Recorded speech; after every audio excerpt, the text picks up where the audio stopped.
So, I heard Mark bought you a $50,000 brand new car. Yeah, he bought me the car to celebrate our marriage. Of course, it's Mark. No surprise he can afford the car. But don't get it twisted. That car comes from Mark's earnings and not yours, okay? I mean, it doesn't make sense how he paid for the whole car to celebrate both of your marriage. I know that. I'm not the only one using it. We're sharing the car. Plus, I'm thinking of buying a gift from my side as well. Anything else you want to say? What's up with the attitude? You think you're better than me? I never said that, did I? I'm just tired of being annoyed by you. Well, I'm used to it anyways, no big deal. Since when was I annoying to you? Maybe you're just feeling persecuted. You should go get therapy. You're too introverted and gloomy. Get some help. Sure, maybe I'm feeling persecuted. And since I'm such a gloomy person, I suggest you not deal with me anymore. Not happening. You married my little brother.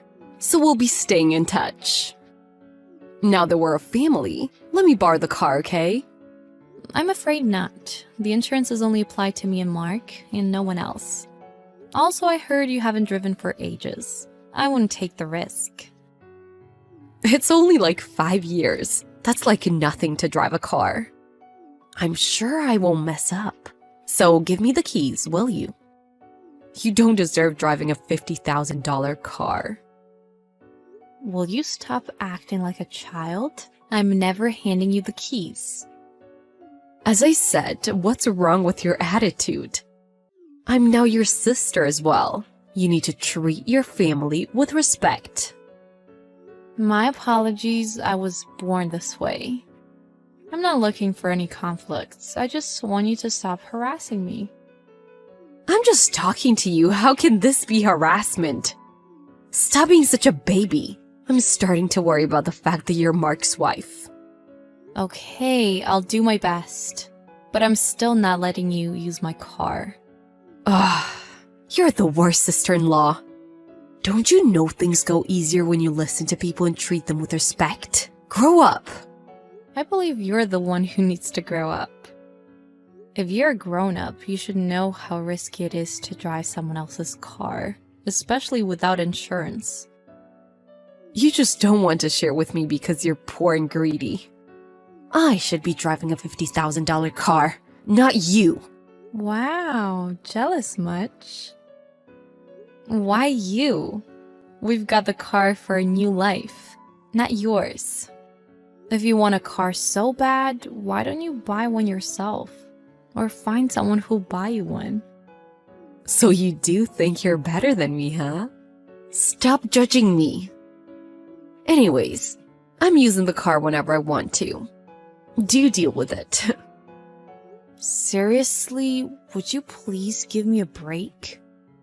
I'm now your older sister. You should be treating me with respect and listen to what I say.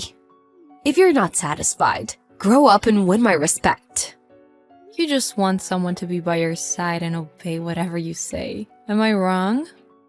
Wrong. All I'm telling you is to grow up and act mature.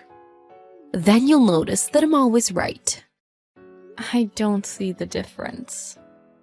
As I said, I'm still gonna borrow the car. Bye. I said no. Hey, was Emma harassing you again? Kind of. It's helpless. She's been acting like a child just because I told her not to use our car. I guess we need to be extra careful about the security then. By the way, she's still thinking of using our car without permission. Oh, please. I'm sorry to get you involved in this. I thought I wouldn't have to deal with her now that I'm with you, but I guess I was wrong. Well, I'm used to ignoring her, so it's not as bad. But it's gonna continue for years. I mean, I don't think I can handle it. It's best if she gets married and moves out of town. I agree, but I'm sure there's no chance she'll get married. You're probably right, but I don't want to leave my sick parents here and leave the town. I know I'm being pretty selfish, and I'm really sorry. Don't worry. I love talking to your parents. They're very nice. I'm willing to help. I'm more worried about you, Mark. I don't think I can live a fulfilling life with such a sister-in-law. No offense. If I can find just one single trigger to cut ties and free us, I'm more than delighted. But sadly, my parents are too kind that they don't mind living with a grown unemployed daughter living on their money. Emma should be the one supporting her parents, not the opposite. I'm always busy at work, so I need her to step up. I think you can just not deal with her anymore. She'll wander off to trouble by herself.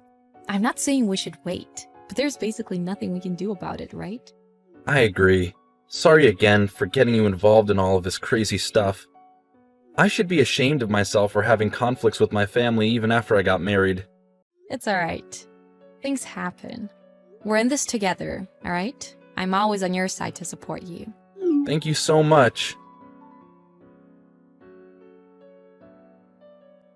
Hi there. Can I have a word for a minute? Hello. What brings you here again? It's about your car. I kinda crashed into an electricity pole. Now it's like a piece of junk. What do you mean, your car? Ours hasn't been delivered yet. Wait, what? I don't understand. Whose car are you talking about? The car parked right in front of your apartment. That's yours, right? The car Mark bought you. Excuse me? That parking lot belongs to the apartment building across the street, not ours. Our parking lot is right behind the building. You're kidding. I don't believe you. Then what? Whose car is this? Don't ask me. It must be a car of someone completely different. What in the world are you doing? This is no joke. I thought it was yours. It looked like it. Even if it was, do you think it's okay to drive someone else's car without permission? Tell me about the car. Is it broken? Is it repairable? I think it needs a bit of repairing. But you said it's like a piece of junk. Tell me the details. Is there anything else you did to the car besides crashing it into a pool? No, but it was an accident, not on purpose. Are you sure? You should speak the truth while there's still a way back. I promise I'm not lying. Yeah, sure. But there's nothing I can do to help a liar. Fine, I admit it. I crashed into electricity poles and trees on purpose. And that's how the car became a piece of junk, correct? How did you even survive all that? I did get injured a little, but if that's what it takes, you know. I'm surprised that you're at least that brave, but you're still hopeless. So let's sort this out. You stole some random person's car and turned it into a piece of junk. Wow, you're insane. Did you have the need to say that? Anyways, do something. You promised. What promise? You said you'll help if I tell you the truth. Well, after listening to what you have done, I don't think I can be any help for this. I mean, unfortunately, you committed a crime, and a pretty hefty one. So I think it's better for you to compensate for what you did. That wasn't the deal, you traitor. It's not fair. Excuse me? Who exactly stole an expensive car and crashed it around on purpose? Fine, but what should I do now? I'm not sure, but try checking the glove box. There should be some documents or insurance papers. I mean, call the owner of the car. There should be his or her number. So, I should make a direct phone call? It's probably the easiest way. What should I tell that person? Why ask me? Come up with it on your own. You're grown up, right? It's impossible. I've never had this kind of experience. Congratulations, you get to experience it now. Just give up and make the phone call. We need to see how the car owner will respond. You're right. I guess there's no other choice. I'm so pissed right now. How did it go? I told him everything would happen with all my heart, and he's still so angry. I said I was sorry. What's wrong with this guy? You know what? I'll just go home. He doesn't even know who I am. Too bad for that guy. Hey, it's Mark. Oh, hi. I'm glad your car wasn't destroyed. I got in trouble a bit, but I'll go home for now and refresh my mind. No, don't you dare step a foot into the house. What? I talked with Mom and Dad. We're all at their house right now. And from the crime you committed and your attitude, Mom and Dad decided to kick you out of the house. What do you mean, kick out? It means kick you out. I'm sorry for you, but it's time for you to get out of the house and live on your own. We can't take care of you anymore. Me, Mom, and Dad. All of us. We've had enough. What are you talking about? I didn't do anything to your car. I never mentioned my car.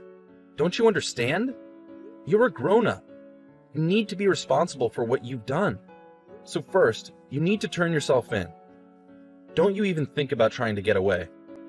Stop being so bossy. Since when were you my boss? I don't mind leaving home. I'm fine on my own. Even if the cops come for me, I'll tell them it was just an accident. Hey, wake up! You stole someone's car. And that's already a crime. But look what you did. You even crashed it on purpose. They would never find out, trust me. I knew you were not okay in the head, but this is ridiculous. If you're not turning yourself in, I'm calling the cops. It's up to you. How would you like it? What? Are you nuts? You're trying to betray me. I'm your sister.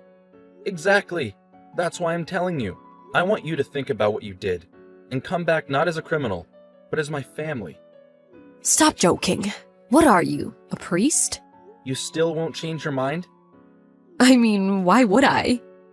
Plus, you won't even have the guts to call the police, will you? Wait. Oh, my bad. My wife already called the cops. She couldn't take it anymore. So I guess it's useless arguing. That freak! I knew she was gonna betray me. She's gonna pay for this.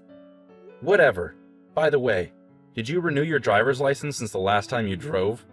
No. What about it? Oh my god. You just added unlicensed driving to the list. I'm sure nothing can save you now. Okay, I've had enough of this. I have to break it to you, but you're no longer my sister. Wait, what do you mean? Not only do you have to pay for the penalty, but you also owe the car owner a new car and the money for compensation. Don't come back until you work hard and pay back whatever you need to. Great! Now even you're trying to bully me. You're my brother. Can I ask for some help here? I never bullied you. How about you grow up already? Soon after, Emma got arrested. She was fined for all the things she did. With the fee to repair the car and the compensation all included, the cost was nearly $200,000. And since she was kicked out of her parents' house, she didn't have anywhere to go and ended up being homeless for a while. Luckily, she found a job where the company provided a place to stay. But rumors say that she is devastated from all the work with such a low salary. It's better for her to think about everything she has done. But living in debt and working just for paying back for the money she owes? Will Emma ever have free time to think about anything? At least I don't think she would.